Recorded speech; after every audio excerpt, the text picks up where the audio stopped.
Welcome to Honest HR, the podcast for informed and aspiring HR professionals intent on transforming workplace challenges into golden opportunities.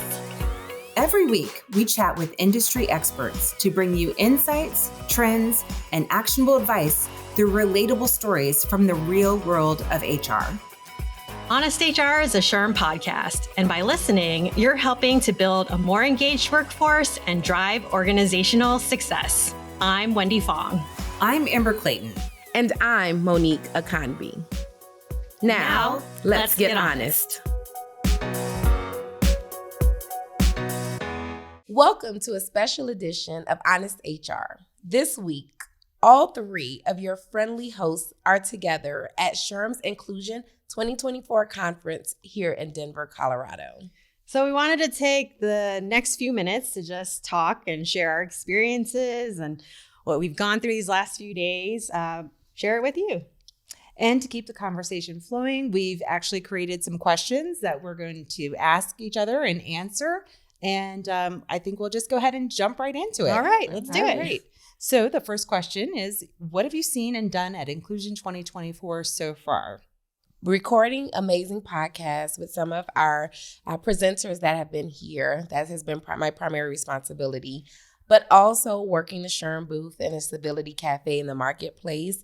It has been great to interact with our attendees and just hear their experiences and their expectations, and also some of their key learnings from attending the conference. So between the SHRM booth and the recording podcast, that's what I've been doing, running all over the place. What about you, Wendy? So being on the core events team, now there's 14 of us that put on all of these conferences throughout the year. I'm just running around behind the scenes. I'm getting my steps in. You still look fabulous. Yes, thank you. Always, gotta make sure you look good. Heading attendee services with event registration, checking in over 2,000 attendees in person and over 800 online, which is amazing. Live here from the Denver metro area. Also making sure all the live stream is running smoothly. So we're live streaming all the general and concurrent sessions. So that's, I've lost count, but each concurrent session block is up to 10 different concurrent sessions. So if you attend the conference in person, you can live stream it. You could watch the recording. If you attend virtually, you can also live stream and watch the recording too. So it's a really great benefit either way you attend. I'm going to say that you probably have been the busiest out of the three of us because yes, I know, right? Like you get the crown for that. Thank you. And I'm going to relax and rest and sleep after this too. As you should. Like Monique, I actually have been most of the time here doing the podcast with the guests, which has been awesome. And also working at the SHRM booth as well as the Civility Cafe.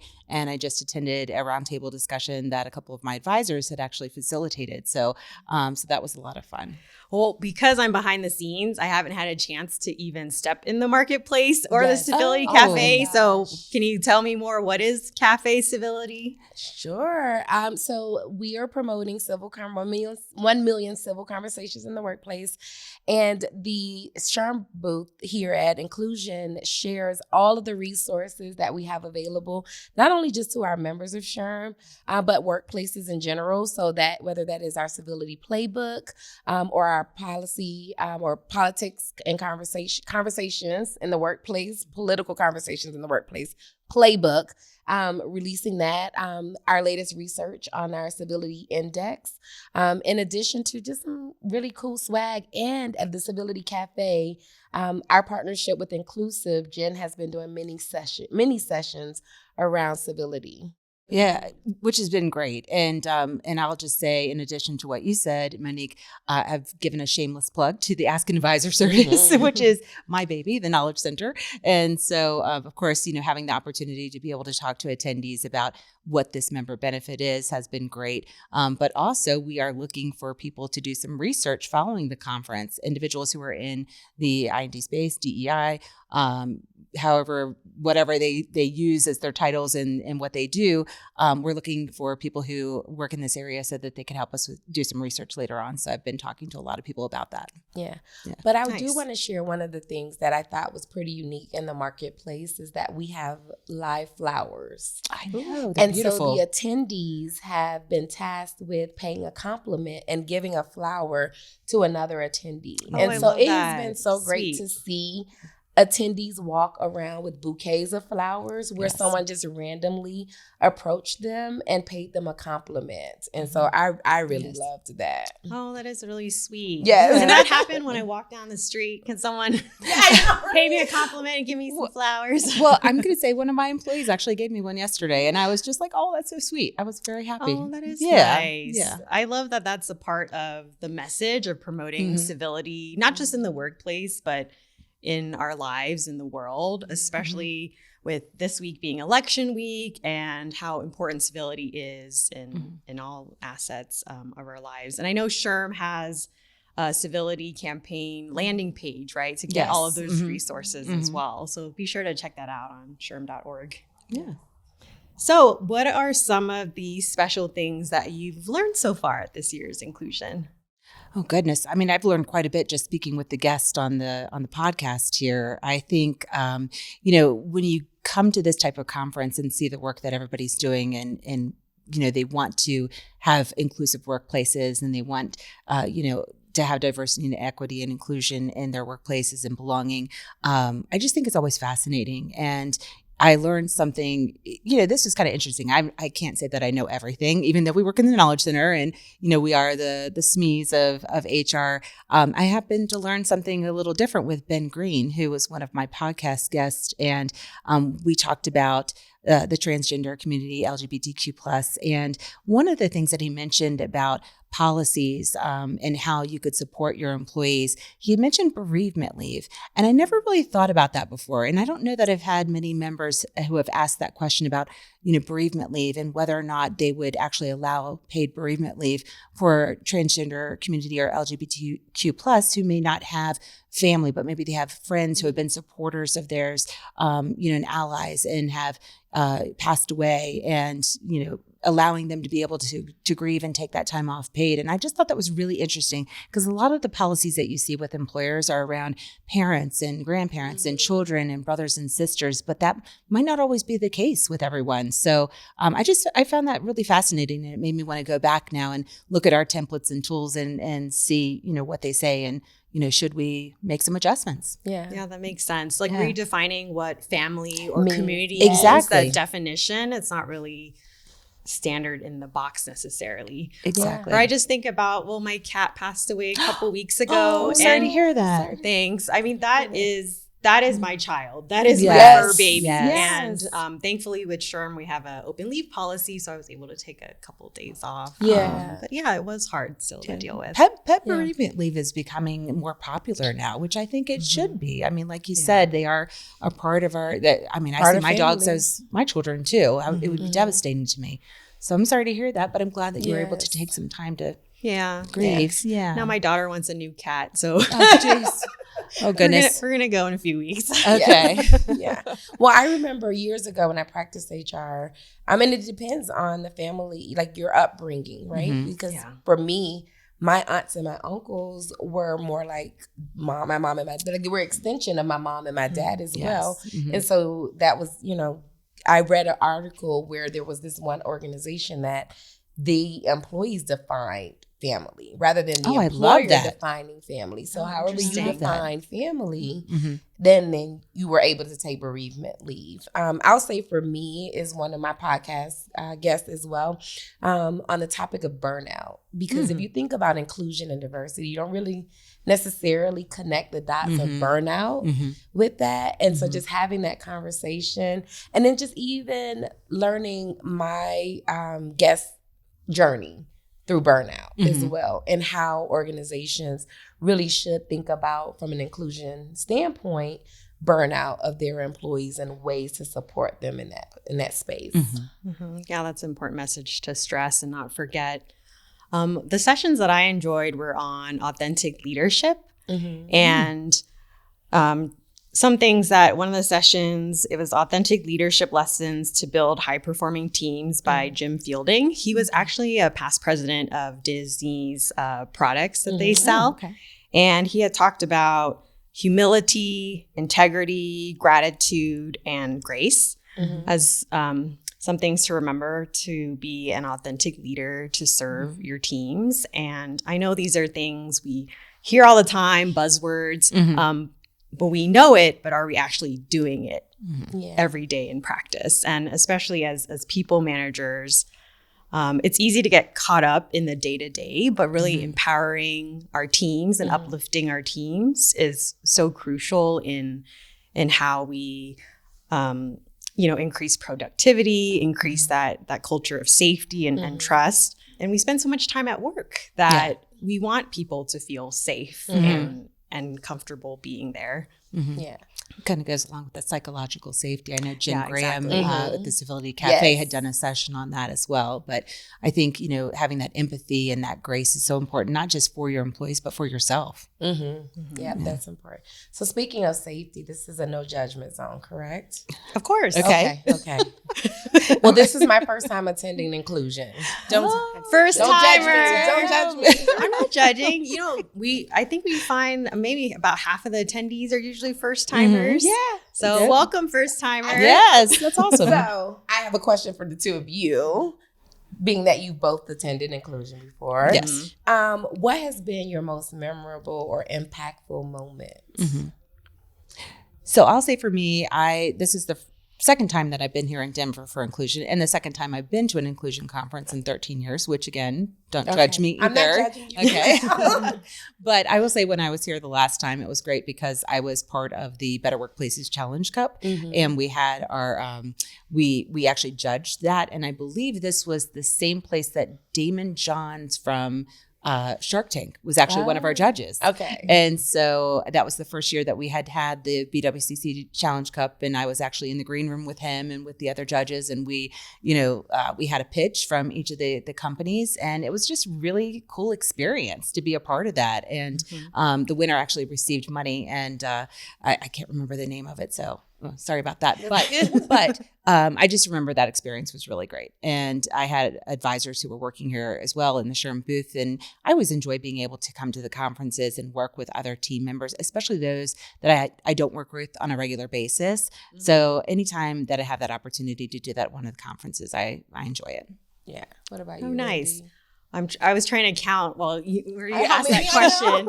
So this is my 5th conference. Inclusion? No inclusion conference. Oh, wow. So no shame in that. Okay. I'm feeling better. Okay. I was just thinking about how they always make me feel. I feel like the group that comes here are just so warm and friendly and open because it's the inclusion conference. Yeah. So I feel like the people here are the ones that are very aware of the just the background of it. They come here with knowledge, eager to learn, to create that place of belonging, having I&D on top of mind, that it just you feel warm and fuzzy inside. I don't know how else to describe it. And people remember not what you say, but how you make them feel. Exactly. Yeah, I was thinking about that as well, especially with this being my first time. And our annual conference can sometimes be overwhelming, right? No. This year we had 26,000 attendees. But if you think about inclusion and just the variety of attendees and their experiences and backgrounds and perspectives, that has been most impactful to me. I've probably learned more engaging with our attendees versus even sitting in a session. So I would agree. I had a nice conversation yesterday at the Civility Cafe with someone who works with individuals with intellectual disabilities. And we were talking about one person who was afraid to go to work because they felt like they needed to have their parent with them. And it was a really interesting conversation. And this individual was working with her to try to get her more comfortable to go to work and be at work, on her own. So we had some, conversations about what she could possibly do. And it was really interesting. And she was very helpful, and she said I was helpful to her. And I just thought that was really, really nice. Yeah. Compared to our other SHRM conferences, I believe the inclusion conference, even though our target audience is human resources, those that work in HR, the inclusion conference draws more non-HR folks to our conference, which makes sense because this topic can apply to really any industry. which is great. And I love that this conference is hybrid. So it's been hybrid since 2021. So you have the option, if you can't travel here, to watch it online, virtually, for a variety of reasons. And I love that flexibility we offer, so you can still get the content that you need. Yeah, absolutely. And you kind of touched on this already, Wendy. Is there a particular area of I&D that's really important or meaningful to you personally? Oh, you put me on the spot there. Well, I'll give you time. Okay. I'll give you time to respond. Sorry. So my number one strength in Strength Finder is inclusion. Oh, that's number one. Okay. I get in trouble with my friends often because I'm the type of person that will invite everyone to an outing. Right? Oh, yeah. That analogy, inclusion is is it invite everyone to the party, or what is it? It's like you know what I'm talking about? I know exactly what you're talking I'm about. trying to think about. But I don't know. Just for me personally, I have always, and I don't know if it's just being an oldest child, but I've never wanted anyone to feel left out. And so it didn't surprise me that inclusion was my number one strength. But then also just in itself is that no one feels left out. And so for me, I would say just the point, and that's why I love that we're leading with inclusion, right? Because if you lead with inclusion, you will get diversity, you'll get equity, you'll get accessibility, you'll get justice. And so if everyone feels that they're seen and that they're heard, so for me, the word inclusion in itself is probably the most important for me. Yeah, I mean, being a woman of color with that intersectionality and different layers of just what everyone goes through, just my personal experiences. I know that I've experienced like racism, sexism in the workplace. I remember early on in my career, I was in a board meeting and it was all older white males in the room, and I felt silenced or not in a safe space to speak up. And just being able to recognize those instances and being able to put words to what I was feeling, but also finding the right resources and tools to reflect and empower myself, and find allies to be able to learn the tools that we need to be inclusive, and to also advocate for yourselves and others as well, that you shouldn't have to feel alone in the struggle if you're struggling with inclusion. And to make sure we lean on those allies, those sponsors, those champions in the inclusion space. Yeah. And for me personally, my mother actually, she has polio. She's had it since she was 2 years old. So she's always had braces or crutches, or she's been in a wheelchair. And so growing up, life was a little bit different for myself and my sister. And so, but my mom could do anything. And oftentimes she might be excluded from something that she really could do. People would make an assumption that she couldn't do it. I mean, she was actually a weightlifter. She actually competed in competitions with others who did not have disabilities. And so for me, it's always been, inclusion has always been really important for me, and understanding and not just making assumptions based on, someone's outward disability. So that's, and I'm like you too. I actually was somebody that would invite everybody to the party. I know. I get in trouble. It's like, Monique will invite everyone. It's, it's a party of 5, and next thing you know, it's a party of 12 after. Yes, exactly.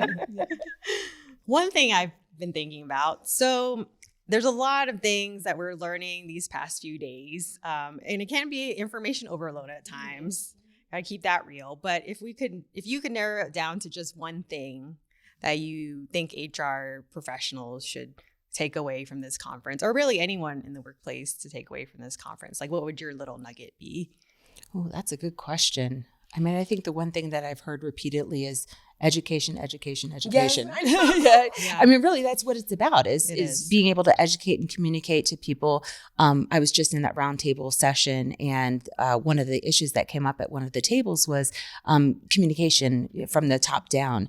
And there was also communication around union and non-union. And really, it's about educating people as to why things are happening the way they are. In this particular situation, They worked for a city government. Union couldn't do anything that the non-union. And so there was this lack of understanding about, why do they get this and we don't get that? And really, it's about just educating and being transparent and, sharing the information with others so that they have a better understanding of why, things happen the way that they do. So that's the takeaway that I have. Yeah. I'm thinking about my interaction actually maybe about an hour ago with an attendee. So shout out to Carol Ann in Noonan, Georgia. But she said something that I believe every HR professional or leader, the takeaway should be for them walking away from this conference. And she said to me, I'm here to get it right. Oh, I like that. And so she's like, I'm not here to be right, but I'm here to get it right. And so that's why I'm here and I'm attending this conference, because I want to make sure that not only in my role within my organization, but I can then take back what I've learned to my leaders within my organization, so that way we can get it right as it relates to inclusion and diversity. I love that. Get it right. Yeah. Get it right. Yeah. And I feel like the world is changing so fast that you have to stay on top of it, stay educated. I'm definitely an advocate for being a lifelong learner, to make sure you're aware of what's going on in the world, how this impacts you, your organization, your team, your employees, because there's a trickle-down effect, whatever happens in the world. You want to make sure that your company's on top of it. Yeah. Well, ladies, I have enjoyed talking to you all. Yes, it's always. like our first time Is this in our last person question? together. I know. I know. But I do have one more question for you all. And what's your take on why people should attend the inclusion conference next year? Oh my gosh, I don't have just one. Well, we almost kind of answered it earlier, like lifelong learning, education, getting networking. Networking. Yeah, we didn't cover the networking. Yeah, So, being able to just meet other people who are in the same space and maybe have the same challenges. And, just like that round table discussion that I was just in, I mean, they were, solving some of the issues that they had and just talking amongst themselves. And I just, I love that piece of it is the networking piece of it. Yeah. And even for the 800 or so people online, you can still network online too. Sure. We have online discussion groups, chats, you could set up meetings, so encourage virtual attendees, don't be shy, interact with people online too. Yeah. I have attended virtually the last 2 years. So, I'll say that. But wait, that's first still time in counts? person, right? Oh, Okay. that still counts. That made me think about it because there was a lot of networking that was going on virtually as well. So, And I'm just going to say that HR people are fun. Yes, when we we are. get together, Yes, we are. we are fun. Even the non-HR people, maybe, coming to these But we're the conferences, cool kids. we have a great time. Yeah, it's it's really, very supportive and just a lot of fun. Yes. So yeah, definitely come to any of the SHRM conferences. Yeah. Absolutely. Well, I'm glad we were able to get together. So me from too. California, Florida, Maryland, Yes. All over the country representing. got it covered, right? East Coast to West Coast, right? Yes. Well, that's going to do it for this week's episode of Honest HR. We're so glad you joined us here for Inclusion 2024, and we hope to see you next year at Inclusion 2025. I know registration is opening up real soon, and that'll be in Louisville, Kentucky. Oh, yeah. wow. And Okay. virtually if you want to attend. Okay. So thanks for joining and Great. catch you next time.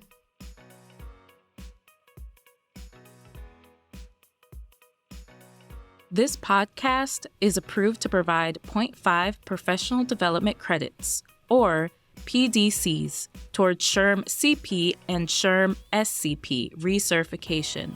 Enter this PDC activity ID into your SHRM activity portal to claim your credit. 25-RQYZZ. Once more, that activity ID is 25-RQYZZ. Please note that this activity ID expires December 1st, 2025.